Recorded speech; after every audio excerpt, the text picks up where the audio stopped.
नमस्कार दोस्तों, स्वागत है आप लोगों का एक बार फिर से। और आज हम लोग पढ़ रहे हैं क्लास 12 की पॉलिटिकल साइंस का चैप्टर 4 यानी पार्ट 4 पढ़ रहे हैं। और पार्ट 4 का नाम है सत्ता के वैकल्पिक केंद्र। वैकल्पिक केंद्र, कहीं कहीं इसको सत्ता के समकालीन केंद्र भी कहा गया है। अब इस चैप्टर में हमको पढ़ना क्या है?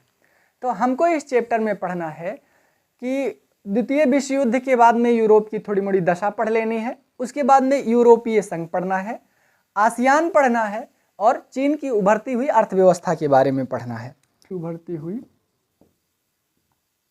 और लास्ट में पढ़ना है भारत का इन सबसे संबंध।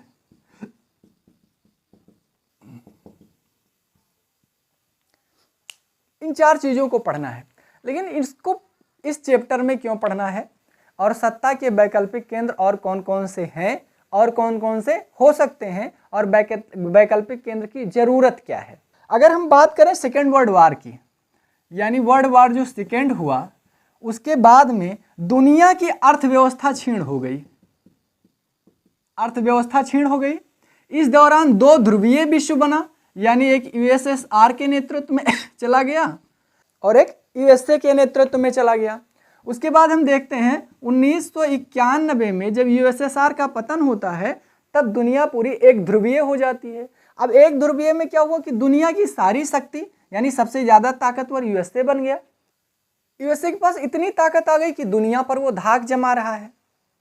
तो अभी पिछले चैप्टर में मैंने जब पढ़ाया तो ये देखना था क्या अमेरिका को कोई चुनौती दे सकता है। जैसे मैंने बताया दुनिया की सबसे ज्यादा ताकतवर फोर्स अमेरिका के पास है क्योंकि वो डिफेंस में सबसे ज्यादा खर्चा करता है।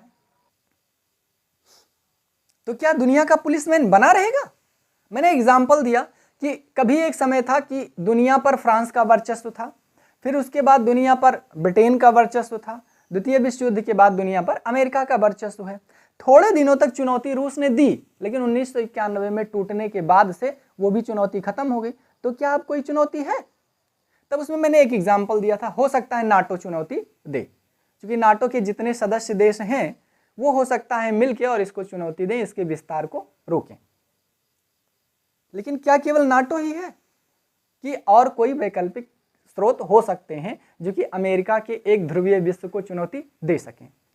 तो उसमें हमको केवल पढ़ना है आज 2, वैसे बहुत सारे हैं। यूएनओ भी उसी में एक आता है, दक्षेस भी उसी में एक आता है जिसको हमको पढ़ना है, आसियान, यूरोपियन यूनियन, सार्क उसी में आता है, उसके बाद अफ्रीकी संघ आता है, तमाम सारे हैं लेकिन 2 पढ़ेंगे। अब सबसे पहले चालू करते हैं हम यूरोपीय यूनियन या यूरोपीय संघ, जो भी कह लो। इसकी स्थापना होती है, पहले ध्यान दो कि यूरोपीय यूनियन की स्थापना एक बार में नहीं हुई है, ये एक विकास का परिणाम है, एकाएक नहीं हुआ। जैसे यूएनओ की स्थापना हुई 24 अक्टूबर 1945 को, एक लंबी प्रक्रिया चली, बहस चली, उसके बाद में सारे देशों के सदस्य मिलकर 50-51 देशों के और यूएनओ की नींव डाल दी। लेकिन ऐसी कोई बात नहीं है कि यूरोपीय यूनियन की एकाएक स्थापना हुई, ये विकास का परिणाम है, कैसे यूरोप एक हो रहा है। तो जो इसका लास्ट में स्थापना है वो हम मानते हैं कि 1992 में maastricht संधि के द्वारा हुआ।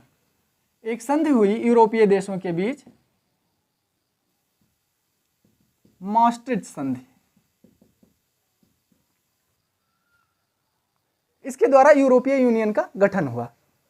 वैसे 2016 तक इसमें 28 देश थे, लेकिन 2016 में ब्रिटेन के निकल जाने से वर्तमान में इसमें 27 देश सदस्य हैं। और इसका मुख्यालय है बेल्जियम के, एक देश है बेल्जियम, उसकी राजधानी है ब्रुसेल्स। वहां पर इस यूरोपीय यूनियन का मुख्यालय बनाया गया है। तो सदस्य देश वर्तमान में कितने बचे हैं? 27। इसका मुख्यालय कहाँ है? ब्रुसेल्स में, यानी ये बेल्जियम की राजधानी है। और इसकी स्थापना जो हुई यूरोपीय संघ की 1992 में maastricht संधि के द्वारा हुई। लेकिन इसके हम विकास क्रम को पढ़ेंगे कि कैसे यूरोपीय यूनियन अस्तित्व में आया। देखिए, यूरोप की अर्थव्यवस्था द्वितीय विश्व युद्ध के कारण चरमरा गई थी। अब यूरोप को आर्थिक सहायता कहीं से चाहिए थी अपने पुनर्निर्माण के लिए, अपने उद्धार के लिए। अर्थव्यवस्था सुधरे कैसे? जब सारे यूरोपीय देश युद्ध में बचे थे तो हर यूरोपीय देश की अर्थव्यवस्था चौपट थी। तो हम देखते हैं कि इससे थोड़े दिन पहले अमेरिका ने एक प्लान बनाया था, और ब्रेटन वुड्स सम्मेलन आपने नाम सुना होगा, ब्रेटन वुड्स, जिस पे अमेरिका का वर्चस्व है, पिछले चैप्टर में मैंने बताया। 1944 में ब्रेटन वुड्स सम्मेलन हुआ और 1947 से इसके जो अंग थे वो काम करना चालू किए। तो जो प्रमुख अंग थे वो दो बनाए गए, IMF और विश्व बैंक, यानी इंटरनेशनल मॉनिटरी फंड और वर्ल्ड बैंक की स्थापना हुई। दुनिया के पुनर्निर्माण के लिए, उनके विकास के लिए ये दोनों संस्थाएं ऋण प्रदान करती हैं, यानी पैसा देती हैं देशों को। कुछ कंडीशन होता है उसके अनुसार देते हैं, विकासशील देश को देना है, विकसित देश को देना है, क्या लेना है तब देना है, ये सारा ये निर्धारित करती हैं। और इसका मुख्यालय बनाया गया अमेरिका में। 47 से ये काम करना चालू करती हैं संस्थाएं, और गठन कब होता है? 1944 में। तो आपको पता होना चाहिए कि वर्ल्ड वार में हम यूरोप में ही दो गुट बन गए थे। जैसे यूरोप का एक देश ले लो, फ्रांस ले लो, ब्रिटेन, ठीक है, एक तरफ था। वहीं यूरोप का दूसरा देश जर्मनी, इटली दूसरे तरफ था। इनकी विजय हुई थी और इनकी पराजय। मैंने बताया युद्ध से किसी को लाभ नहीं होता है, युद्ध में चाहे जो जाए। और तो कुछ विद्वान कहते हैं कि अगर तीसरा युद्ध कहीं परमाणु युद्ध हो गया तो पता ही नहीं चलेगा कौन लाभ में है कौन हानि में है। हुआ भी नहीं खैर दूसरे विश्व युद्ध में भी। तो इनकी भी अर्थव्यवस्था टूट गई। ब्रिटेन का संप्रभुता पूरे दुनिया पे थी, इसकी नौसेना हर समुद्र में तैनात थी, इसकी संप्रभुता समाप्त हो गई। जर्मनी इटली तो खैर हारा ही, दोनों फांसीवादी और नाजीवादी राष्ट्र समाप्त ही हो गए। तो अब इनको पैसा कौन देगा, कैसे सुधरेगा? तो इनके साथ मिलकर लड़ा था यूएसए, क्योंकि यूएसए बनियों का देश है। तो अब यूएसए ने क्या किया, इसके एक विदेश सचिव हैं, अमेरिका के इस समय विदेश सचिव हैं जॉन मार्शल। विदेश सचिव का नाम है जॉन मार्शल। वो एक विश्वविद्यालय में भाषण के दौरान उन्होंने कहा था कि अगर यूरोप को कुछ आर्थिक मदद दी जाए तो यूरोप का तो आर्थिक उद्धार होगा ही, साथ में दुनिया का भी आर्थिक प्रगति होगी, दुनिया की भी। जॉन मार्शल के नाम से पश्चिमी यूरोप में एक आर्थिक पुनरुद्धार के लिए योजना लागू की गई। उस योजना का नाम दिया गया मार्शल योजना। इस मार्शल योजना के तहत 1948 से 52 में यूरोप के पश्चिमी क्षेत्रों में, देखो यूरोप दो भागों में बटा था, जो पूर्वी यूरोप था, पूर्वी, और इसको हम पश्चिमी कह लेते हैं। तो पूर्वी यूरोप पर यूएसएसआर का कब्जा था। तो अमेरिका ने पश्चिमी यूरोप में आर्थिक मदद दी, और कितनी मदद दी? लगभग 16 देशों को 20 अरब डॉलर की मदद दी। 16 देशों को 20 अरब डॉलर का आर्थिक पैकेज दिया ताकि तुम अपनी अर्थव्यवस्था को सुधार सको क्रमबद्ध तरीके से। इस आर्थिक सहायता ने, मार्शल योजना ने यूरोप के एकीकरण में प्लस यूरोप की आर्थिक व्यवस्था के सुधार में योगदान दिया। अब ये 16 देश जो यूएसए से मदद पाए थे, यानी अमेरिका से जो मदद पाए थे, ये एक हुए और इन्होंने आपस में व्यापार करना चालू किया, क्योंकि सबको अमेरिका ने पैसा दिया था, तो इसलिए एक हुए। दूसरी बात, इसी समय आप देखते हो कि एक और होता है, नाटो का गठन होता है। ये शीत युद्ध में एक सैनिक संगठन था। अब इसमें से यूरोपीय देश शामिल हैं। नाटो में क्या होता है?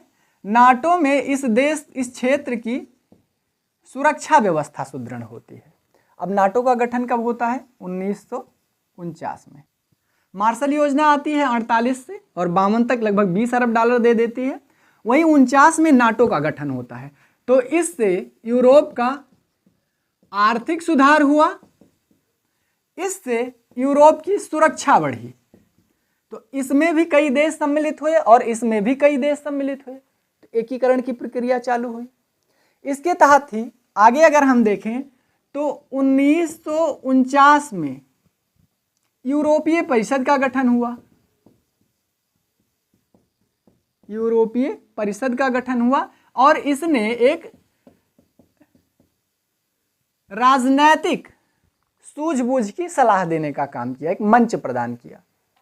अब देखिए 3 चीज उसके पास हो गया इसी दौर में। 49 में यूरोपीय परिषद जो राजनीतिक सहयोग कर रहा है, 48 में आर्थिक सुधार के लिए मार्शल योजना लाई गई, आर्थिक सुधार कर रहा है, और 49 में नाटो बना जो कि यूरोपीय या पश्चिमी यूरोपीय या अमेरिका की सुरक्षा की व्यवस्था कर रहा है।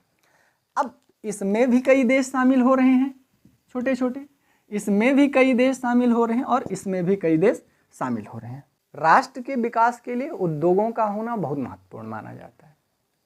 उद्योग होंगे कैसे? तो कुछ उद्योग होते हैं आधारभूत उद्योग जिसे कहा जाता है, जैसे कि लौह इस्पात उद्योग। लौह इस्पात उद्योग को हम आधारभूत उद्योग कहते हैं। तो 1951 में मैं आपको यूरोपीय एकीकरण या यूरोपीय यूनियन के एकीकरण या यूरोपीय यूनियन के गठन का जो प्रोसेस है उसको बता रहा हूं, कैसे यूरोपीय यूनियन अस्तित्व में है। तो 1951 में एक संधि हुई जिसको हम कहते हैं पेरिस संधि,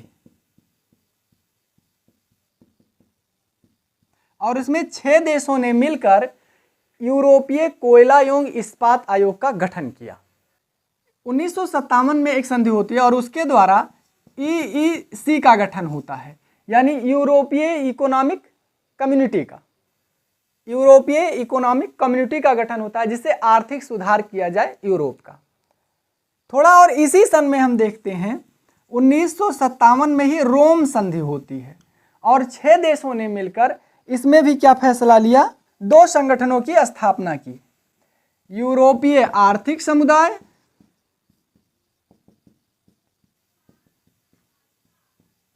और दूसरा यूरोपीय एटमी ऊर्जा समुदाय। 3 संधियां मैंने बताया।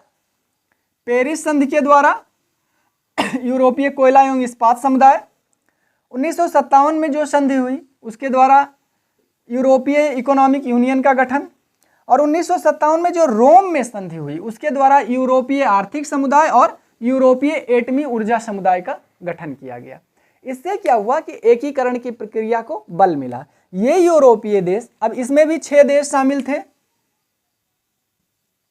और इसमें भी 6 देश शामिल थे। अब वो 6 देश कौन से हैं? France, Germany, Italy, Netherlands, Luxembourg और बेल्जियम। 6 इसमें भी थे और 6 इसमें भी थे, तो 6 का गठन यहाँ हो गया, 6 यहाँ एक हो गए। उसके बाद में हम देखते हैं कि यहाँ पर कई देश शामिल थे और मैंने बताया कि मार्शल योजना में 16 देश शामिल थे। ये सब प्रक्रिया चल रही थी, लेकिन अभी थोड़ा थोड़ा संगठन बन रहा था। 1992 में एक संधि होती है, 1992 में maastricht संधि, जिसको मैंने शुरू में बताया था, maastricht संधि, और इसके द्वारा यूरोपीय संघ का गठन होता है। क्योंकि यूरोपीय संघ जो वर्तमान रूप में अस्तित्व में है ये maastricht संधि का परिणाम है, लेकिन यूरोपीय संघ के लिए जो प्रत्यक्ष चुनाव हुआ था वो 1979 में हुआ, प्रत्यक्ष चुनाव। अब यूरोपीय संघ एक राष्ट्र राज्य के रूप में कार्य करता है। मैंने बताया चुनाव होता है, उसके पास यूरोपीय कोयला एवं इस्पात समुदाय है, उसके पास यूरोपीय आर्थिक समुदाय यानी संगठन है। यूरोपीय संघ एक राष्ट्र राज्य के रूप में कार्य करता है। इसके पास अपना झंडा है और इसमें 12 सोने के सितारे बने हैं। इसके पास अपना गान है जिसको हम राष्ट्रगान कहते हैं। इसके पास अपना स्थापना दिवस मनाया जाता है, जैसे हमारे यहाँ स्वतंत्रता दिवस मनाया जाता है, और मुद्रा है अपनी। तो एक देश के पास क्या होता है? उसका अपना झंडा होता है, राष्ट्रगान, राष्ट्रगीत होता है, स्वतंत्रता या स्थापना दिवस होता है, उसकी अपनी मुद्रा होती है, उसकी अपनी राजधानी होती है। तो राजधानी इसकी मैंने बताया ब्रुसेल्स है जो कि नीदरलैंड में स्थित है। उसके अपने अंग होते हैं, जैसे संघीय राज्य है ना, तो जैसे भारत है, भारत के पास संघ है, तो उसमें उत्तर प्रदेश है, बिहार है, ये तमाम संघ है। तो बिल्कुल ठीक ऐसे राष्ट्रीय राज्य के रूप में ये कार्य करता है। तो आपको पता चल गया कि कैसे कैसे यूरोपीय संघ अस्तित्व में आया। पूर्ण रूप से यूरोपीय संघ कब बना? 1992 में। लेकिन अब इस संघ के बनने का उद्देश्य क्या था, तो हम लोग देखेंगे यूरोपीय संघ का उद्देश्य। जैसे हमारे पढ़ने का कोई उद्देश्य होता है, या तो ज्ञानवान बनना, सभ्य बनना, नौकरी पाना, बिजनेस करना। अब इसका उद्देश्य क्या है, तो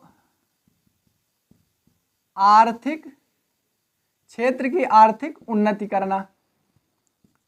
क्या करना, सामूहिक सुरक्षा व्यवस्था, समान विदेश नीति बनाना, समान मुद्रा प्रणाली लागू करना, मुक्त व्यापार करना, मुक्त वीजा व्यवस्था करना। देखो ये सारा इसका उद्देश्य था, यानी इस क्षेत्र की आर्थिक उन्नति करना, इस क्षेत्र को सामूहिक सुरक्षा प्रदान करना, मुक्त व्यापार यानी कि जो व्यापार का अवरोध है उसको समाप्त करना, जितने सदस्य देश हैं एक तरीके से आए जाएं, कोई दिक्कत नहीं होता है, वीजा मुक्त आवागमन हो यानी किसी भी प्रकार की वीजा की जरूरत ना पड़े, विदेश नीति समान हो यानी सारे सदस्य जो देश हैं उनकी एक समान विदेश नीति हो और सारे सदस्य एक मुद्रा का उपयोग करें, इसका उद्देश्य था। अब उद्देश्य में कितना सफल हुआ, उद्देश्य की प्राप्ति कितनी हुई, आगे देखते हैं। यूरोपीय यूनियन 2005 में दुनिया का सबसे बड़ा आर्थिक शक्ति बन के उभरा। 2005 में दुनिया का सबसे बड़ा आर्थिक शक्ति। 2012 में इसको शांति का नोबेल मिला, यानी इसका मेन उद्देश्य एक था अपने क्षेत्र में शांति एवं अस्थायित्व बनाए रखना, तो इसको इतना शांति व्यवस्था कि इसको शांति का नोबेल 2012 में मिला। 2005 में दुनिया की सबसे बड़ी अर्थव्यवस्था, वर्तमान में यूरोपीय यूनियन तीसरी अर्थव्यवस्था। अगर हम सुरक्षा के मामले में देखें तो दुनिया में अमेरिका के बाद यूरोपीय यूनियन सबसे ज़्यादा ताकतवर है, और तो और इसके 2 सदस्य राष्ट्रों के पास यूएनओ में वीटो है, इसलिए किसी भी मुद्दे पर वीटो के द्वारा अपना काम चला लेते हैं। इसके पास अगर हम देखें तो जिनके पास वीटो है कौन कौन है, ब्रिटेन और फ्रांस, इन दोनों के पास परमाणु हथियार भी हैं और लगभग बताया जाता है 550 परमाणु हथियार हैं। तो इसको सफलता क्या मिल रही है कि परमाणु संपन्न संघ है, इसके पास यूएनओ में वीटो का अधिकार है। उसके बाद में अगर हम देखें तो यूरो जो मुद्रा चालू की गई वो 2002 में 12 देशों ने इसको अपनी सामूहिक मुद्रा के रूप में स्वीकार कर लिया। यूरोपीय यूनियन देशों में मुक्त वीजा का व्यवस्था है, मुक्त आवागमन है, यानी किसी भी प्रकार का वीजा की जरूरत, किसी भी प्रकार के वीजा की जरूरत नहीं होती। मुक्त व्यापार क्षेत्र है, यानी व्यापार करने के लिए भी सदस्य राष्ट्रों को कोई दिक्कत नहीं है। स्वयं की विदेश व सुरक्षा नीति इसकी है।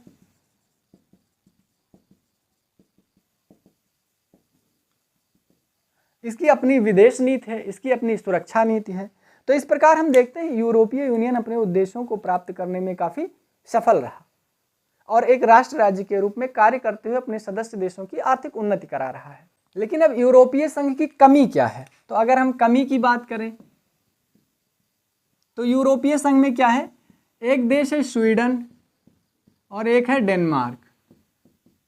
पहली बात, ये दोनों मास्ट्रिक्ट संधि नहीं मानते हैं। दूसरी बात, ये यूरो को भी नहीं मानते, ये ना यूरो मुद्रा माने, स्वीकार इन्होंने नहीं किया है, ना ये मास्ट्रिक्ट संधि माने, दोनों का तिरस्कार। दूसरी बात, इनके आपसी विदेश नीति भी है, आपसी विदेश नीति भी है। कई कई मामलों में ऐसा हो जाता है कि जर्मनी अलग भगता है और ब्रिटेन अलग भगता है, उनकी सोच अलग है और उनकी सोच, जैसे इराक का मुद्दा अगर ले लें तो इसमें यूरोपियन यूनियन 2 भागों में बट गया। कुछ राष्ट्र इराक में युद्ध का समर्थन, कुछ लोग इराक में युद्ध का समर्थन नहीं कर रहे हैं। दूसरी बात, यूरोपीय यूनियन के अधिकांश कई सदस्य देश कभी यूएसए के गुट में रहे हैं, यानी अमेरिका के गुट में वो थे, तो जो अमेरिका सोचता है वही करते हैं, जो अमेरिका चाहता। जबकि कुछ ये ऐसे हैं कि जो अमेरिका की नहीं मानते, जैसे कि खटास तो दिमाग में है ही ना, खटास बैठे, जैसे जर्मनी के, इटली के, ये सब दिमाग में है कि हमारे साथ इन लोगों ने गलत किया था, लेकिन अब करें क्या। अब पुरानी दुश्मनी को अगर दोहराए जर्मनी या इटली, तो उसने देखा कि प्रथम विश्व युद्ध के बाद मैंने दोहराया तो द्वितीय विश्व युद्ध हो गया, अब विशाल नरसंहार हुआ, तो दुश्मनी को दोहराना नहीं चाहते हैं, विकास को आगे बढ़ाना चाहते हैं, इसलिए खटास कम करते हुए साथ में रहना चाहते हैं। उसके बाद हम देखते हैं कि अब इतना विवाद बढ़ गया तो ब्रिटेन 2016 में यूरोपीय यूनियन से बाहर हो गया। बाहर ब्रिटेन कब बाहर हुआ? 2016 में। तो हम देखते हैं कि यूरोपियन यूनियन में कुछ कमियां हैं तो कुछ अच्छाइयां भी हैं। अभी भी यूरोपियन यूनियन दुनिया के एक शक्तिशाली संघों में इसका स्थान है। नेक्स्ट हम पढ़ते हैं आसियान। यूरोपियन यूनियन हमने खत्म किया, अब हमको पढ़ना है आसियान, जो काफी महत्वपूर्ण है। इसमें देखिए, आसियान अंग्रेजी में लिखा जाता है आसियान। आसियान का मतलब होता है एसोसिएशन ऑफ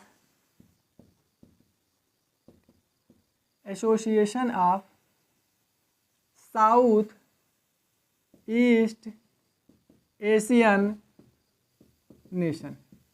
आसियान का फुल फॉर्म है association of south east Asian nation. अब इसकी स्थापना हुई 1967 में। देखिए, 1967 में एक बैठक हुई बैंकॉक में, और बैंकॉक कहाँ है? थाईलैंड में। और इसमें 5 देश उपस्थित थे और 5 देशों ने बैंकॉक बैठक की उपरांत आसियान की घोषणा की, और इसकी राजधानी बनाई गई इंडोनेशिया के जकार्ता में। इसका मुख्यालय कहाँ है? इंडोनेशिया के जकार्ता में। लेकिन आसियान अस्तित्व में आया बैंकॉक घोषणा के साथ, और बैंकॉक घोषणा कब हुई? 1967 में। अब ये आसियान क्या है? Association of south east Asian nation, यानी दक्षिण एशिया के राष्ट्रों का एक संगठन है। अब दक्षिण एशिया में कौन कौन राष्ट्र आते हैं, तो हम देखते हैं कि जो ये आसियान है, इसकी स्थिति इन राष्ट्रों की कहाँ पे है? अगर हम देखें भारत, तो भारत के पूर्व में है और चीन के दक्षिण में। ये देखो चीन आ रहा है, चीन के दक्षिण में। तो अगर हम इसको भारत मान लें और इसको हम चाइना मान लें, तो यहाँ से चालू होता है आसियान देश, और ये दक्षिणी चीन सागर में और प्रशांत सागर में फैले हुए द्वीपीय देश हैं। अब आसियान में देश कौन कौन से हैं? तो शुरुआती जो आसियान के देश हैं वो कौन से हैं? पहले तो थाईलैंड होगा ही, तो पहला देश है थाईलैंड। दूसरा है इंडोनेशिया। तीसरा है मलेशिया, और चौथा है फिलीपींस, और पांचवा है सिंगापुर। 5 देश इसके शुरुआती हैं, थाईलैंड, इंडोनेशिया, मलेशिया, फिलीपींस और सिंगापुर। बाद में 5 सदस्य और जुड़ जाते हैं, जिसमें कौन कौन सा है? ब्रुनेई है, कंबोडिया है, म्यांमार है, वियतनाम है, प्लस लाओस। टोटल 10 देश कौन कौन से? ये हैं थाईलैंड, इंडोनेशिया, मलेशिया, फिलीपींस और सिंगापुर। ये स्थापना के समय थे, और बाद में जुड़ा ब्रुनेई, कंबोडिया, म्यांमार, वियतनाम और लाओस। और इन सारे की स्थिति जैसे हम देखते हैं ना कि यहाँ से तुरंत है म्यांमार, फिर थाईलैंड है, फिर वियतनाम है, यहाँ इंडोनेशिया है, यहाँ सिंगापुर है, मलेशिया है, फिलीपींस है। तो ये दक्षिणी चीन सागर में और प्रशांत महासागर में छोटे छोटे देश हैं, उन्हीं का ये संगठन है आसियान। आसियान का उद्देश्य आपको पता होना चाहिए कि ये क्षेत्र जो है कभी यूरोपीय देशों का उपनिवेश हुआ करता था। जैसे वियतनाम में फ्रांस का कब्जा था, और वियतनाम ने करीब 20 साल तक अमेरिका का दंश झेला। इंडोनेशिया है, मलेशिया है या फिलीपींस है, ये सब उपनिवेश बने थे यूरोप के। तो गुलामी की जंजीरों में ये जकड़े थे, तो गुलामी की पीड़ा से उभरे थे। अब द्वितीय विश्व युद्ध के बाद उसमें अभी वियतनाम अभी नहीं उभर रहा है। 74-75 में जाकर के अमेरिका वहाँ से सेना हटाता है। तो ये आर्थिक रूप से टूट चुके हुए देश थे, इनकी अपनी सुरक्षा भी खतरे में थी। दूसरा, चीन अपना प्रभाव इस क्षेत्र में बढ़ा रहा था, तो इनको अपने सांस्कृतिक और सामाजिक विकास की भी चिंता थी, सुरक्षा की भी चिंता है, आर्थिक विकास कैसे हो उसकी चिंता है। इसके बाद शीत युद्ध में इनके साथ इनके ऊपर दबाव बनाया गया। रूस सोचता था हमारे पक्ष में आ जाए और अमेरिका सोच रहा था हमारे पक्ष में आ जाए। जैसे इसी क्षेत्र में आप देखते हैं कि वियतनाम को तोड़ दिया जाता है बाद में, लाओस, कंबोडिया और वियतनाम, जिसको हिंद चीन हम कहते हैं, उसको तोड़ दिया जाता है। तो ये क्षेत्र बहुत दंश झेला हुआ है, चाहे वो विश्व युद्ध की बात जानो, चाहे वो जापान का उपनिवेश रहा हो, चीन का प्रभाव रहा हो, अमेरिका का प्रभाव रहा हो, तो इससे इसकी सुरक्षा, अर्थव्यवस्था सब चौपट थी। इसीलिए इन लोगों ने सोचा कि क्यों ना हम एक संघ बनाकर अपने क्षेत्र का विकास करें। तो इन्होंने उद्देश्य बनाया क्या? आर्थिक विकास करना है, सदस्य देशों का आर्थिक विकास करना है और इसके लिए आपसी व्यापार को सुगम बनाना है। इसके अतिरिक्त राजनैतिक रूप से एकीकृत रहना है, राजनैतिक एकीकरण होना चाहिए, एकीकृत होना चाहिए। इसके अतिरिक्त इन्होंने सामाजिक एवं सांस्कृतिक सुधार के लिए काम किया अपने क्षेत्र में। क्यों? अब देखो तो समाज और संस्कृति में या तो यहाँ पर चीन का प्रभाव है या तो यहाँ पर भारत का प्रभाव है। जैसे भारत से गया बौद्ध धर्म और भारत से गया सनातन धर्म, ये दोनों इस क्षेत्रों पर प्रभाव जमाए हुए हैं। तो ये अपना सामाजिक विकास भी हासिल करना चाहते हैं, राजनीतिक विकास, आर्थिक विकास, और काम किसके दायरे में करना चाहते हैं? यूएनओ प्लस अपने कानून के दायरे में रहकर अपना विकास करना चाहते हैं। इनका मेन उद्देश्य ये है। 2003 में इस उद्देश्य की प्राप्ति के लिए आसियान ने अपने 3 स्तंभ गढ़े, जिसको हम कहते हैं आसियान आर्थिक समुदाय, आसियान सुरक्षा समुदाय, आसियान सामाजिक और सांस्कृतिक समुदाय, सामाजिक और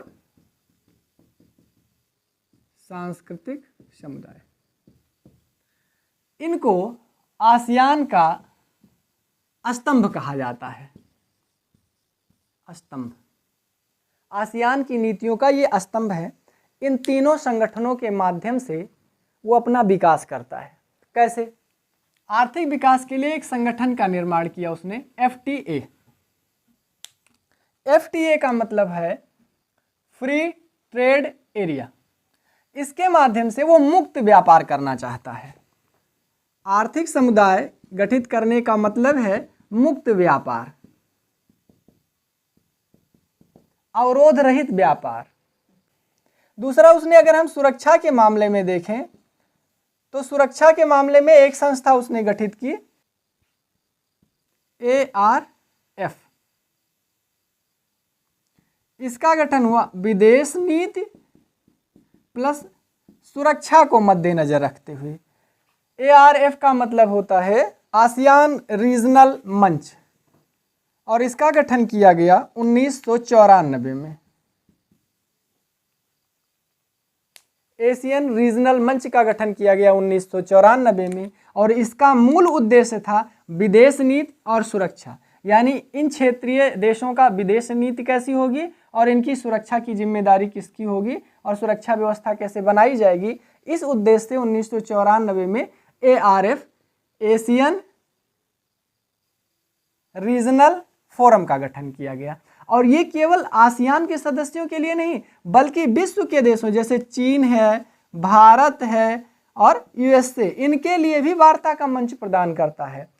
FTA फ्री ट्रेड जो है, ये एशियन राष्ट्रों और एशियन राष्ट्रों से संबंध बनाने वाले देशों जैसे अमेरिका से, जैसे चीन से, जैसे भारत से, इन देशों से भी आपसी संबंध मजबूत करने के लिए ये काम करता है। इसका मूल उद्देश्य है कि हम अपने आर्थिक क्षेत्र में विकास करें, अपनी सुरक्षा को हम बरकरार रखें, इधर के अस्थायित्व को, शांति को बनाए रखें। तो इसलिए उन्होंने 3 आधार स्तंभ बनाए, सामाजिक, आर्थिक, सांस्कृतिक समुदाय, सुरक्षा समुदाय। और एक प्रश्न आता है कि आसियान शैली क्या है। अब आसियान शैली देखते हैं क्या है। तो आसियान शैली क्या है? अनौपचारिक, टकराव रहित और सहयोगात्मक मेल मिलाप का जो नया उदाहरण आसियान देशों ने बनाया उसी को हम आसियान शैली कहते हैं। ये आपस में टकराव को कम करते हैं, आपसी क्षेत्र में शांति स्थापना का काम करते हैं, ये अपने विकास को आधार मानकर आगे बढ़ते हैं। किसके साथ हमारा लाभ है, किसके साथ हमारी हानि है, उसको मुद्दे में रख करके आगे बढ़ते हैं। इंटरनेशनल पॉलिटिक्स में कहा जाता है कि कोई किसी का ना शत्रु है और ना कोई किसी का मित्र है। शत्रु और मित्र समय के अनुसार होते हैं। अगर अस्थाई कुछ है तो वो है हित या लाभ जिसको कहते हैं। दुनिया में कोई किसी का शत्रु ना है, ना कोई किसी का मित्र है, केवल मित्र और शत्रु है लाभ। जहां हमारा लाभ है वहां हमारा मित्र है, जहां लाभ नहीं है वो हमारा शत्रु है। इसलिए अंतरराष्ट्रीय राजनीति में हित अस्थाई है, बाकी सब अस्थाई है। इसकी उपयोगिता क्या है?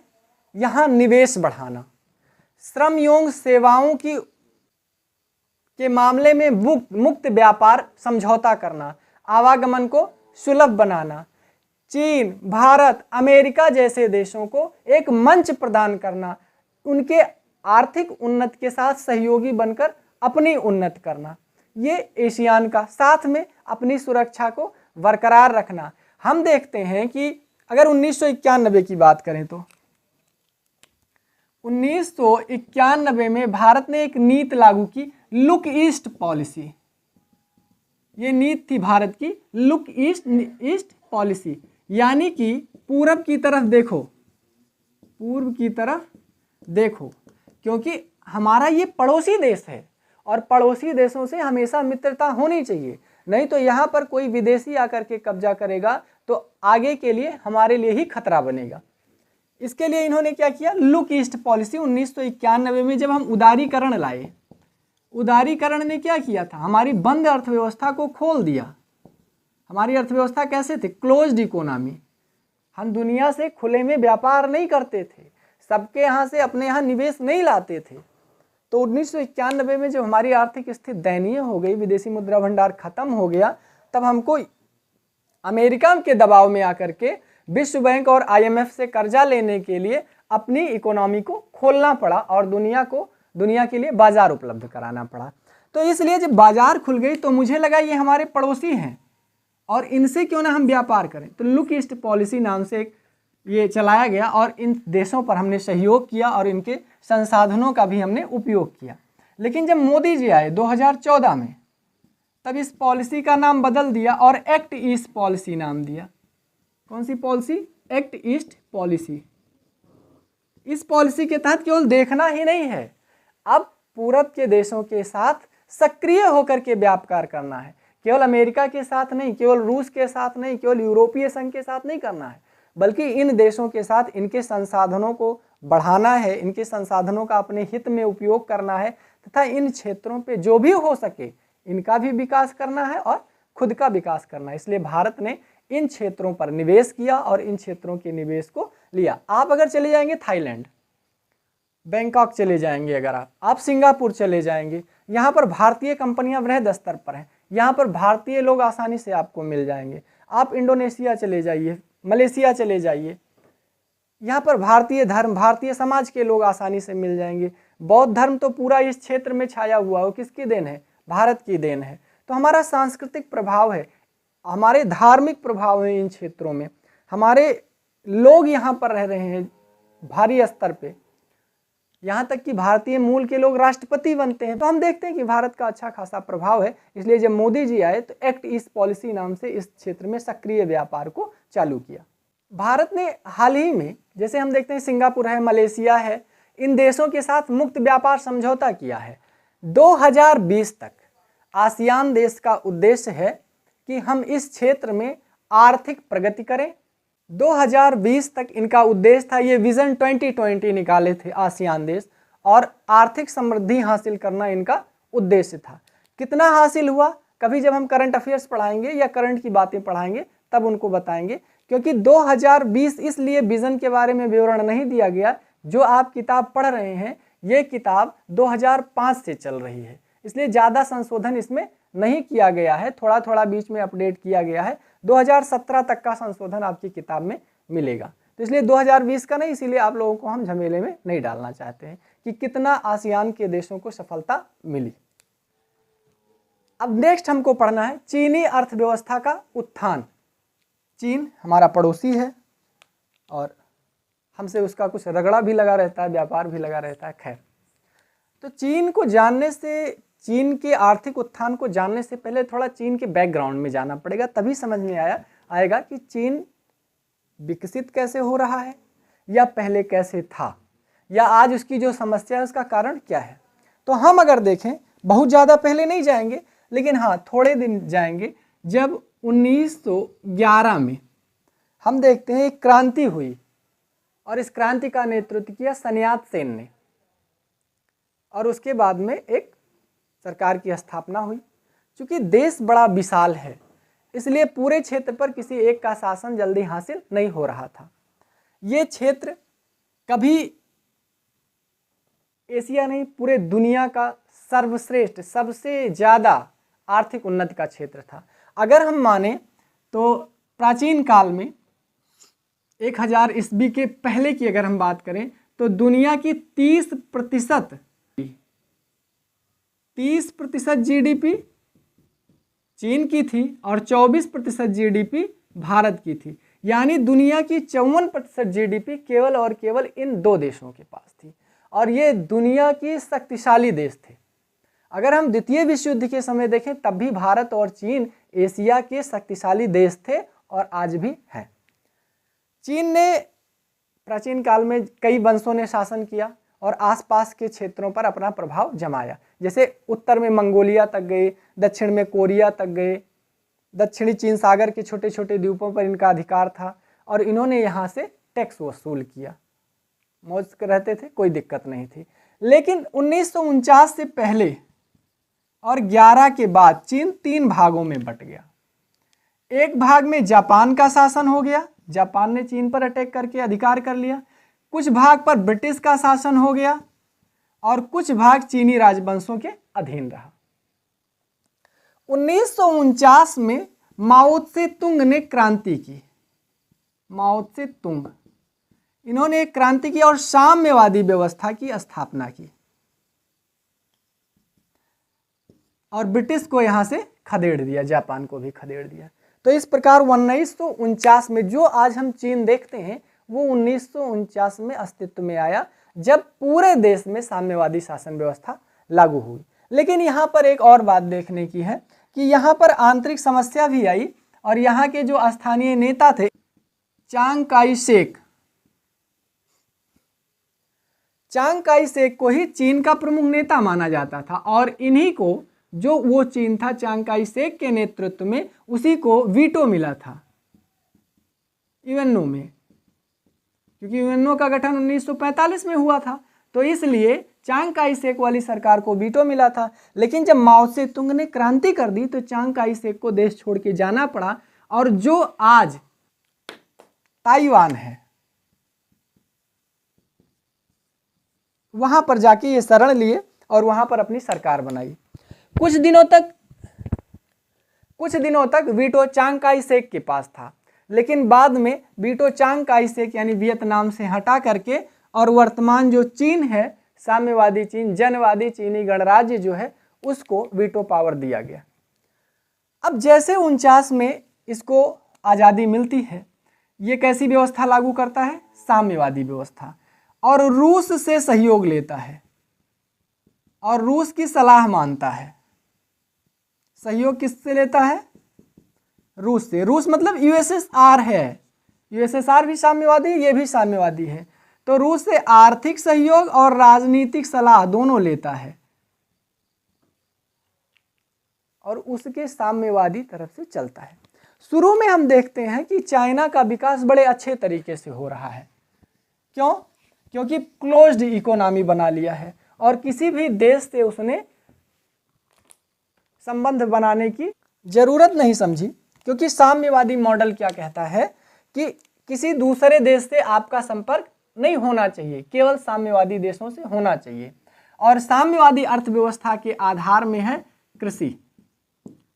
चाइना ने कृषि को नियंत्रित किया और कृषि की जो उपज हुई, इसी उपज से उसने उद्योग चालू किया, तो यहां से पैसा निकाल करके यहां लगाता था। अब अर्थव्यवस्था साम्यवादी थी तो काम सबको करना पड़ता था, तो इसलिए सबके पास रोजगार था। अब साम्यवादी अर्थव्यवस्था क्या कहती है? साम्यवादी विचारधारा कहती है सब कुछ राज्य के नियंत्रण में है, तो सबको काम करना है, तो राज्य क्या करेगा? सबको शिक्षा भी देगा। अब सबको शिक्षा भी देगा तो सबको स्वास्थ्य भी भाई देना पड़ेगा। अब शिक्षा दे दिया, स्वास्थ्य दे दिया, तो जितनी कल्याणकारी योजनाएं हैं सब दे रहा है, क्योंकि सब कुछ राज्य के नियंत्रण में है। तो हम देख रहे हैं कि 1970 के पहले चीन में साम्यवादी शासन होने के कारण किसी को कोई समस्या नहीं है। हाँ, विकास तीव्र नहीं हो रहा है। क्यों? क्योंकि जो कृषि है वो परंपरावादी है। परंपरावादी यानी पुरानी पद्धतियों से खेती की जाती है। तकनीक का अभाव है, तकनीक का अभाव है। पैसे नहीं है, पैसों की कमी है चीन के पास। 1970 से पहले की बात करते हैं हम। लेकिन इसके जो समृद्धि का आधार था, जिस पे ये विकास कर रहा था, वो था भूभाग। इसके पास विशाल भूभाग है, भारत से 3 गुना। इसके अतिरिक्त विशाल जनसंख्या। अब देखो मैंने क्या कहा, जनसंख्या, सबको रोजगार दे दिया। अगर हर आदमी काम करेगा तो उत्पादन करेगा, और उत्पादन का अगर लेस मात्र राष्ट्र के हित में लगे तो राष्ट्र के लिए विशाल पूंजी तैयार होती है। अब आदमी जब करेगा ही नहीं तो खाएगा तो जरूर, तो भार बनेगा परिवार के लिए, समाज के लिए और देश के लिए। साम्यवादी कहते हैं किसी को बैठने नहीं दो, जूता मार के काम करवाओ। तो वहां पर इस जनसंख्या का उपयोग किया गया और सारे लोगों को कुटीर उद्योग या किसी बड़े उद्योग में नियोजित कर दिया गया, तो हर व्यक्ति काम कर रहा है। इसके अतिरिक्त हम देखते हैं इसके विकास का एक और कारण था इसकी स्थिति, अवस्थिति। ये है कहां? आप देखते हो चीन बहुत बड़ा राष्ट्र है। यहाँ इधर प्रशांत महासागर में ये जुड़ता है, इधर ये जुड़ता है दक्षिणी चीन सागर में। कुल मिला के 13 देशों से बॉर्डर साझा करता है। इधर से इसको हिमालय टच करता है और हिमालय से इधर इसको नदियां मिलती हैं। आपने एक सभ्यता सुनी होगी, हांगहो सभ्यता। हांगहो सभ्यता जो कि विकसित हुई थी यांग टीसी क्यांग नदी पर। जब हम मिस्र की सभ्यता पढ़ते हैं, जब हम भारत की इंडस वैली सिविलाइजेशन पढ़ते हैं, जब सुमेरिया की सभ्यता पढ़ते हैं, असीरिया की सभ्यता पढ़ते हैं, तो हम चीन की भी सभ्यता पढ़ते हैं और इनकी सभ्यता बहुत प्राचीन है। किस नदी पर विकसित हुई? यांग टीसी क्यांग नदी पर। लेकिन अब देखते हैं 1970 का जब दशक आता है तो इसकी अर्थव्यवस्था थोड़ी चरमराने लगती है। ये पुरानी पद्धतियां बहुत सपोर्ट नहीं कर रही हैं और दुनिया बड़ी तेजी से आगे कर रही है, तो इसको मजबूरी में आकर के नई तकनीकी अडॉप्ट करना पड़ा। अब नई तकनीकी अडॉप्ट तो हो गई, जैसे पैसे की कमी थी तो इसने क्या किया कि सामान बनाना चालू किया, स्वयं का संसाधन निर्माण पर जोर दिया था। लेकिन अब संसाधन निर्माण हो गया, मान लीजिए कि विशाल जनसंख्या से आपने उत्पादन तो कर दिया, अब उसको बेचोगे कहाँ? क्योंकि क्लोज्ड किए हो ना अपना बॉर्डर, किसी का सामान आएगा नहीं हमारे यहाँ, हम अपना बनाएंगे अपने खाएंगे। तो भैया बना लिए हो, तुमको और चीज़ की ज़रूरत है, तुम्हारे पास नहीं है। जैसे सपोज दैट हमने धान, गेहूँ, आलू, गोभी उपराजा, उपज में आया बढ़िया, लेकिन अब हमारे पास कपड़े नहीं हैं, तो अब कपड़े तो कहीं खरीदने जाना पड़ेगा ना, तो उसके लिए दूसरे देश जाना पड़ेगा। अब हम कह रहे हैं कि कपड़ा हम दूसरे देश से नहीं लेंगे, अपना हम धागा चला के बीन लेंगे, ठीक है। अब मान लीजिए हमको साइकिल की ज़रूरत पड़ी, साइकिल कहाँ हम बना लेंगे, हमारे पास तकनीक नहीं है, तो इसलिए हमको दूसरे देशों से सहयोग लेना पड़ा। अगर हम चीन की अर्थव्यवस्था को 1970 के बाद देखें तो 1970 के बाद में नेतृत्व भी बदल जाता है और व्यवस्था भी बदल जाती है। अब सिद्धांत और व्यवहार दोनों अलग अलग हो जाते हैं। अब व्यवहारिक जीवन में नया चरण चलता है और अब आर्थिक विकास को दूसरी दिशा मिलती है। अब ये ट्रांजिशन पीरियड है किसका? साम्यवाद से पूंजीवाद की तरफ बढ़ रहा है चाइना। अब यूएसएसआर के पक्ष से बढ़ रहा है यूएसए के पक्ष में। ये क्रम चालू होता है 1972 में। राजनीतिक और प्लस आर्थिक सुधार लागू होता है और 73 में आधुनिकीकरण की प्रक्रिया चालू हो जाती है। 1973 में यहाँ के प्रधानमंत्री हैं चाउ एन लाई और उन्होंने 4 क्षेत्रों में आधुनिकीकरण की प्रक्रिया चालू की। कितने क्षेत्र चुने? 4 क्षेत्रों में आधुनिकीकरण लाने की बात कही, एक प्रस्ताव रखा। तो पहला क्षेत्र उसमें था सेवा क्षेत्र। पहला है कृषि, दूसरा है सेवा, तीसरा है उद्योग और चौथा क्षेत्र है विज्ञान और प्रौद्योगिकी।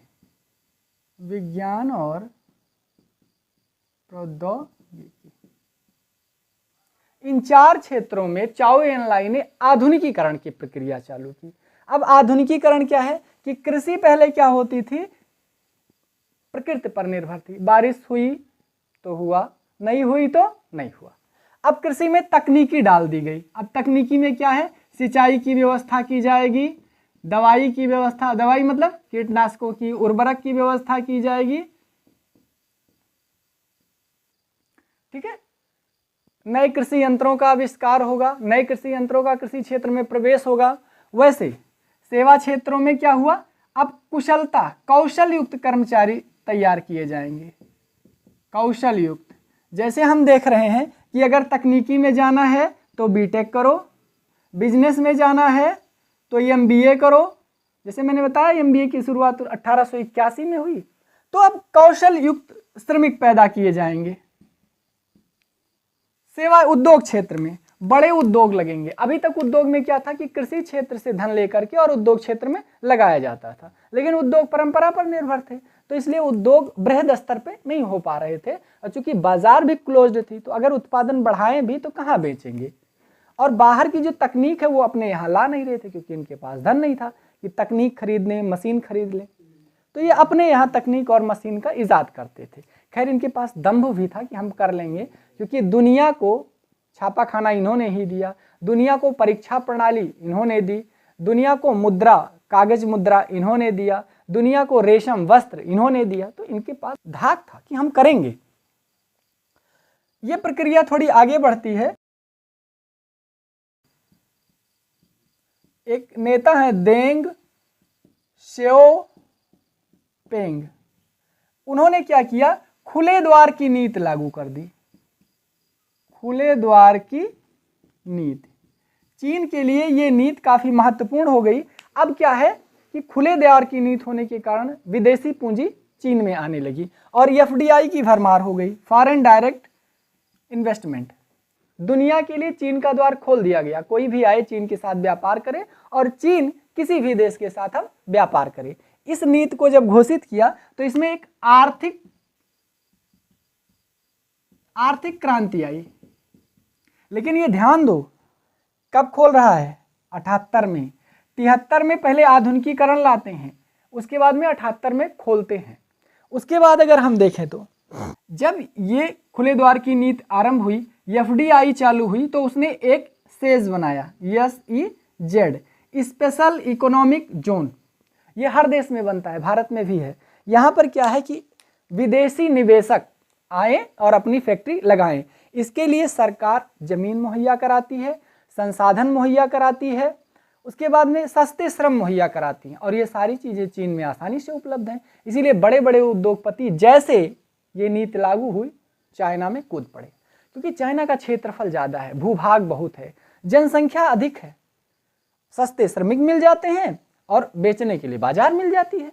तो निवेशक चाइना की तरफ भागे और चाइना ने भी कहा आओ, बिल्कुल वो फूल माला लिए खड़ा है कि आओ हमारे यहाँ, हम तुमको ज़मीन आसानी से उपलब्ध करा देंगे, तुमको श्रमिक दे देंगे, संसाधन उपलब्ध कराएंगे, यानी यातायात का साधन, नाव से अपना माल बेचना है तो ले जाओ, बड़ी जहाज़ों से बेचना है तो लेके जाओ, बस ट्रक ट्रेन से बेचना है तो सारी चीज़ें उपलब्ध हैं, खनिज संसाधन भी उपलब्ध है, सोना चांदी हीरा जवाहरात जो भी चाहिए बहुत ज़्यादा स्तर पे वहाँ पर उपलब्ध है, बाकी चीज़ें तुम आयात कर लो। तो इस नीति के लागू होने से चीन की आर्थिक क्रांति आई और चीन का विकास तेजी से हुआ। अब 1982 में हम देखते हैं, 1982 में वो कृषि का निजीकरण कर देता है और 1988 तक आते आते उसने क्या किया, उद्योगों को भी निजीकरण कर दिया, उद्योगों का भी निजीकरण हो गया।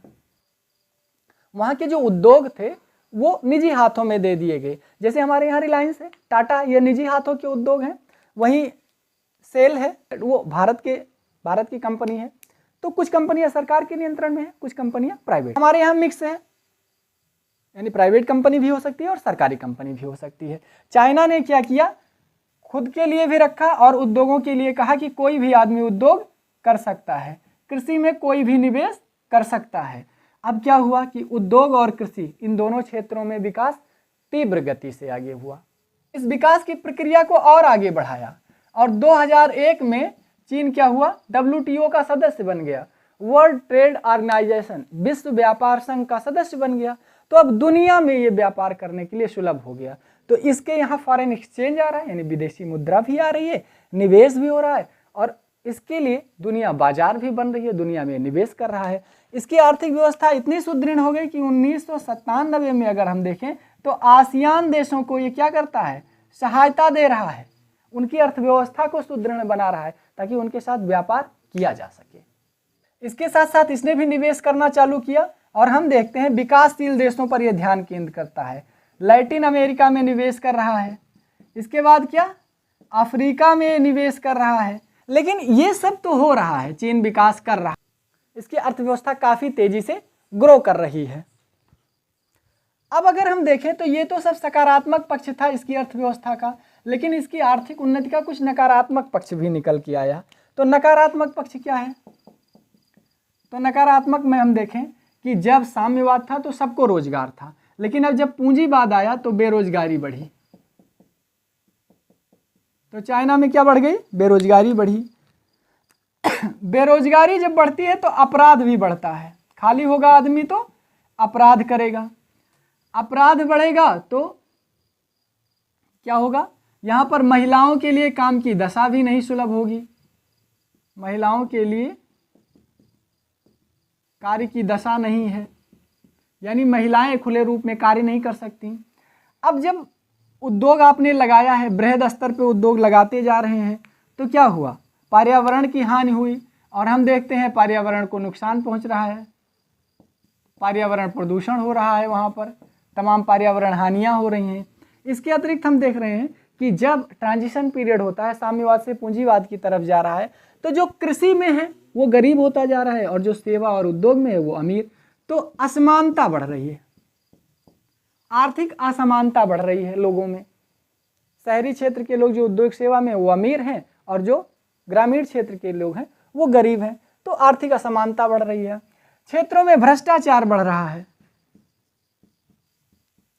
भ्रष्टाचार प्रशासन में भी और समाज में भी हम देख रहे हैं, दोनों जगह भ्रष्टाचार का बोलबाला है। आप चाइनीज मूवी देखेंगे तो उसमें भी इसको दिखाया गया जैसे भारत में दिखाया जाता है। तो ये सारी नकारात्मक पहलू हैं जो कि चाइना की अर्थव्यवस्था को धब्बा लगाती हैं। एक चीज और जो जिसे चाइना ये दंभ भरता है कि हम सबको क्या देते हैं, शिक्षा दिए हैं, सबको शिक्षा, सबको स्वास्थ्य, सबको रोजगार। तो पहली बात, जब साम्यवाद था तो सबको शिक्षा, सबको स्वास्थ्य, सबको रोजगार था, लेकिन अब क्या है कि जो कल्याणकारी योजनाएं हैं उसका लाभ सबको नहीं दे पा रहा है। सारे लोग कल्याणकारी योजनाओं का लाभ नहीं ले पा रहे हैं, कुछ ही लोगों के पास योजनाओं का लाभ जाता है।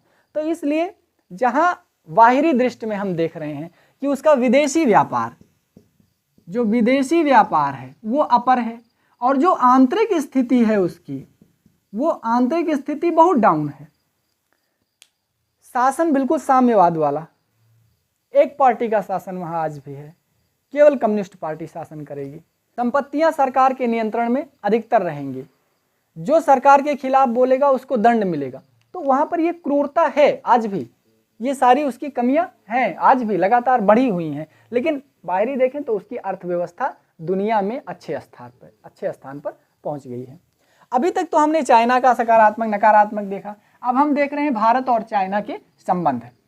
तो बहुत ज़्यादा डिटेल में तो नहीं देखना है, लेकिन भारत चीन संबंध को हम थोड़ा सा देखते हैं।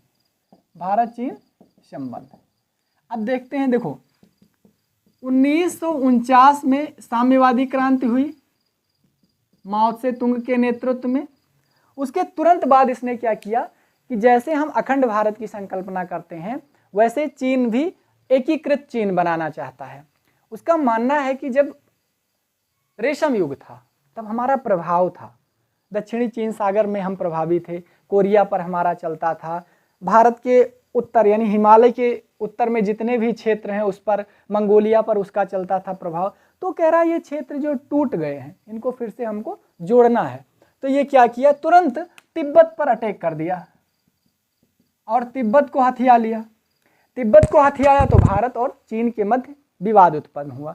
क्यों? क्योंकि तिब्बत पर कब्जा होने के बाद तिब्बत के जो धर्मगुरु हैं दलाई लामा, ये दलाई लामा भाग के भारत आ गए। भारत ने इनको शरण दी। आज भी इनको रहने के लिए हिमाचल में बिल्कुल स्थान दे रखा है हमने। अब पहले तो कम था, लेकिन जब हमने हिमाचल में इनको स्थान दे दिया तो चीन और खौफ में आ गया और हमसे क्रोध करने लगा। अब ये चाहे दलाई लामा को मान लो, चाहे तिब्बत का अपहरण, चाहे उसकी एकीकरण नीति, 1962 में उसने क्या किया कि लद्दाख प्लस अरुणाचल प्रदेश पर अपना दावा ठोक दिया। बोला ये क्षेत्र दोनों मेरे हैं और भारत पर उसने आक्रमण कर दिया। अंत क्या हुआ कि हमको हार झेलनी पड़ी, हमको पराजय का मुंह झेलना पड़ा। तो भारत और चीन के मध्य खटास उत्पन्न हो गई। लेकिन थोड़ा सा खटास को भुलाने के लिए हम देखते हैं 1981 से वार्ताएं चालू हुई भारत और चीन के मध्य। व्यापार, सांस्कृतिक, सामाजिक भेदभाव खत्म करके आपस में मिलने की बात हुई। और इसी दौर में हम देखते हैं कि जब 1954 में पंचशील की बात की गई थी, पंचशील की बात की गई तो थोड़े दिन बाद 1962 में चाइना ने अटैक कर दिया था।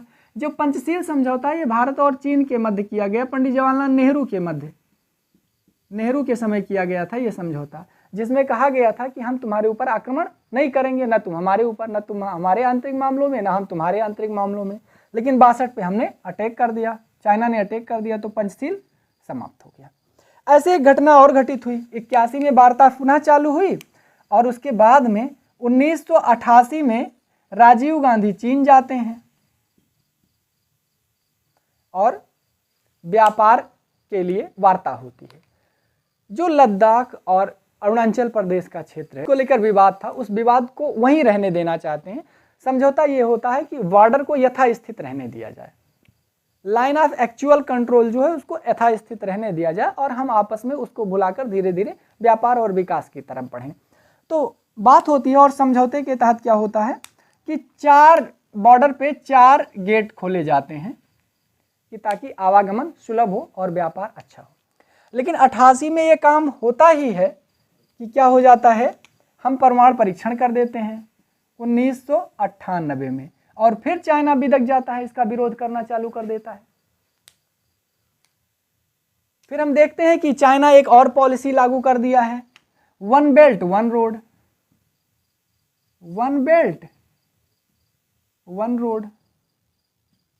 ये पॉलिसी क्या है, एक रोड बना रहा है और ये रोड चाइना से होके पाकिस्तान तक जाएगा और ये किधर से होकर के जाता है, चाइना से चालू होकर के हमारे कश्मीर से होकर के जाता है, जो पीओके है, पीओके में से पाक ऑक्यूपाइड कश्मीर जो पाक की अधिग्रहित है। अब वो क्या कर रहा है, चाइना हमको इधर से तो घेर ही रखा है, इधर से भी घेर रहा है और पाकिस्तान उसका मित्र है तो उधर से भी घेर रहा है। तो इस तरीके से चाइना ये भारत को घेरने की रणनीति बना रखा है। इसके साथ ही हम देखते हैं कि जब यूएनओ ने एक प्रस्ताव लाया, जैसे मोहम्मद एक संगठन है, जैश ए मोहम्मद एक आतंकी संगठन है, इसको आतंकी संगठन घोषित करना था यूएनओ में, तो चाइना ने इस पर वीटो कर दिया। ऐसे हम देखते हैं कि अजहर मसूद जो कि एक बड़ा आतंकी है जिसने कई घटनाओं को अंजाम दिया भारत में, और भारत ने एक प्रस्ताव रखा कि अजहर मसूद को आतंकी घोषित किया जाए, वहां पर भी चाइना ने क्या कर दिया, वीटो कर दिया। तो और उसके बाद में चाइना म्यांमार से और प्लस बांग्लादेश से यहाँ इन दोनों देशों से सैनिक संबंध बना रहा है, इसलिए हमारा इसका विवाद है। अगर इनसे सैनिक संबंध बनाएगा तो वो अपनी एक टुकड़ी रख देगा। टुकड़ी मतलब एक तरीके से ठिकाना बना लिया है। बांग्लादेश में हमसे डायरेक्ट अटैक कर सकता है, हम पे म्यांमार से डायरेक्ट अटैक कर सकता है हमसे, तो इधर से भी घेर रहा है, इसलिए हमारी थोड़ी उसके बीच में तनातनी है। अभी कुछ दिन पहले आपने सुना होगा डोकलाम विवाद, डोकलाम पे लेकर भारत और चीन के सैनिकों के मध्य झड़प हुई। खैर भारतीय सैनिकों ने दमदारी दिखाई और चीन के सैनिकों को पीछे कर दिया। अभी एक और वार्ता चली, क्या कर रहा है कि बॉर्डर एरिया पर वो रोड बना रहा है और वहाँ पर छोटी छोटी झोपड़ियाँ, झुग्गी झोपड़ियाँ, मकान बना के बसाव कर रहा है ताकि हम आगे का विस्तार करें भारत की तरफ। भारत इस पर आपत्ति जताता है। अभी सेना की टुकड़ी कुछ चाइना में पीछे गई हैं, कुछ भारत में पीछे आई हैं। विवाद थोड़ा गर्म था लेकिन अब सॉल्व हुआ। लेकिन तब भी भारत और चीन के मध्य बहुत अच्छा राजनीतिक सहयोग नहीं है, आपस में विवाद है, लेकिन आर्थिक क्षेत्र में हम व्यापार करते हैं और भारत के हर घर में चाइनीज प्रोडक्ट आपको देखने को मिल जाएंगे। तो ये तो था चाइना की उभरती हुई अर्थव्यवस्था के बारे में। अब थोड़ा आपके चैप्टर में दिया गया चाइना, जापान और उत्तर कोरिया। जापान हम देखते हैं एक द्वीपीय देश है और जापान इतना शक्तिशाली है कि जापान ने रूस पर भी विजय प्राप्त की और चाइना को भी। दो बड़े देशों को जापान ने जीता, छोटा सा देश होने के कारण, और प्रशांत महासागर में ये स्थित है और उस जगह स्थित है। ये छोटा छोटा द्वीप है, लगभग 6000 द्वीप हैं और इसकी राजधानी है टोक्यो। दुनिया का सबसे सघनतम शहर है टोक्यो। ये तकनीकी में सबसे आगे। आपने सुना होगा टोयोटा गाड़ी का नाम, सोनी, होंडा, ये सारी गाड़ियाँ तमाम, सुजुकी, ये तमाम सारी गाड़ियाँ आपने तमाम सारी तकनीकी सामान सुने होंगे, ये सब जापान के। तो जापान का तकनीकी विकास है और बहुत तेज बढ़ रहा था और सेकेंड वर्ल्ड वार में वो धुरी राष्ट्रों के साथ लड़ रहा था और लगभग उसने कोरिया पर कब्जा कर लिया था और हमारे यहाँ म्यांमार तक वो पहुँच गया था। लेकिन और जब 1941 में उसने अमेरिका पर भी अटैक कर दिया और पर्ल हार्बर बंदरगाह पर अटैक कर दिया, तो अमेरिका ने क्या किया, 1945 में उस पर परमाणु बम गिरा दिया। दो, एक गिराया हिरोशिमा पर और दूसरा नागासाकी पर। दो परमाणु बम गिर जाने से जापान जो है वो टूट गया और जापान और अमेरिका के मध्य बाद में एक समझौता हुआ 1951 में और जापान की सुरक्षा की जिम्मेदारी किसके पास चली गई, यूएसए के पास। अब जापान की सुरक्षा अमेरिका करता है, ये अपने टोटल जीडीपी का मात्र 1% सुरक्षा पर व्यय करता है और ये इतना धन हो जाता है कि ये दुनिया का 7वां सबसे बड़ा रक्षा बजट बनता है। तो हम देखते हैं कि जापान अपना आर्थिक विकास कर रहा है और दुनिया में अपने सामान को पहुंचा रहा है। और हम देखते हैं कि जो G7 है, ग्रुप 7, ये विकसित देशों का संगठन है। मात्र जापान ही G7 का सदस्य, एशिया में और कोई विकसित देश नहीं है जापान को छोड़ के। ऐसे अगर हम देखें तो उत्तर कोरिया, दक्षिण कोरिया है। आपने LG सुना होगा, सैमसंग सुना होगा, ये दक्षिण कोरिया की कंपनी है और ये विभाजित होने के बाद में 1991 में दक्षिण कोरिया और उत्तर कोरिया दोनों यूएनओ का सदस्य बन जाते हैं। अब हम देखते हैं कि दक्षिणी चीन सागर के जो राष्ट्र हैं वो आपस में सहयोग और शांतिपूर्ण तरीके से आर्थिक विकास कर रहे हैं। चीन का भी आर्थिक विकास तीव्र गति से है, जहां पर 1992 में हम देखते हैं कि हमारा 40 करोड़ रुपए का, 40 करोड़ डॉलर का व्यापार होता था। वहीं हम 2017 में देखते हैं 84 अरब डॉलर का भारत चीन का व्यापार है। भारत और आसियान देशों के साथ अच्छे संबंध है, यूरोपीय देशों के साथ अच्छे संबंध है। पूरा आप वीडियो देखिएगा, जो भी नहीं समझ में आएगा कमेंट बॉक्स में लिख के ज़रूर बताइएगा। आज के लिए इतना ही, धन्यवाद।